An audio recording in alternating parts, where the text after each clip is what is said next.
Pambubuli ng China, pinapalagana ng Pilipinas. China nagulat sa naging aksyon ng mga Pinoy. Sa paliwanag kapatid ni Professor Renato de Castro, isang political analyst at isang international studies expert, mayroon naman mga implikasyon ang ginawang desisyon ni Pangulong Ferdinand Marcos Jr.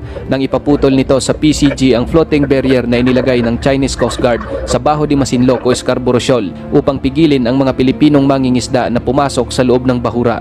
Sa utos ng Pangulo na pagputol sa naturang harang na inilagay ng China, ipinapakita umano ng pamahalaan ang pagpapahalaga sa food security ng bansa, lalo na't maraming mga mangingisda sa Zambales ang nawawala ng hanap buhay dahil sa ginagawang panggigipit ng China sa West Philippine Sea. No, unang-una ho, pinapakita ho dito yung decisiveness ng ating presidente, no, na in a matter of few hours, he made a decision, despite of course the possibility that he would have an adverse reaction from the Chinese Coast Guard. Nasa tapat at napakalapit lang sa Zambales ang Bajo de Masinloc o Scarborough Shoal at napakaraming isda sa bahurang ito, kung kaya't malaking problema talaga sa mga mangingisda sa Zambales kung hindi sila makakapasok sa Scarborough Shoal. Isa rin naman ang pagpapakita ng tunay na kahulugan ng independent foreign policy ang agarang hakbang o desisyon ng Pangulo, kung saan hindi na ito sumangguni sa mga bansang kaalyado ng Pilipinas sa ginawang hakbang gaya ng Amerika, Japan at Australia. Dahil dito, pinapakita rin umano ng bansa kung paano tayo nakikitungo ngayon sa China, kung saan pumapalag na tayo sa kanilang mga panggigipit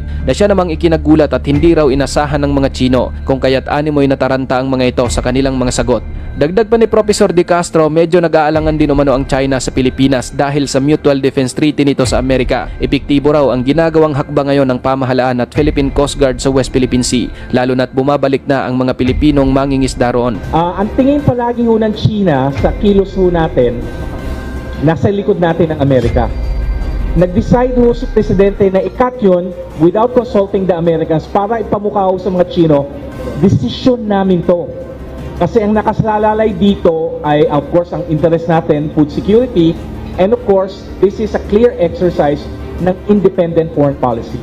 Malaki rin ang naitulong ng mga combined maritime operation kasama ang iba't ibang kaalyadong bansa ng Pilipinas. Una, nagpapakita ito na di tayo nag-iisa. Pangalawa, maraming natutunan ng ating mga kasundaluhan, lalo na sa mga pagsasanay na tumutuon sa kung paano mas mapaigting ang pagbabantay sa ating mga teritoryo. Kung matatandaan mga kapatid, naging sunod-sunod ang mga sanib puwersang pagsasanay sa karagatan ng Pilipinas. Kinabibilangan ito ng Pilipinas, Japan, Amerika, Australia at Canada. Hindi pa kabilang dyan ang mga pagbisita sa bansa ng mga barkong pandigma ng ating mga kaalyado.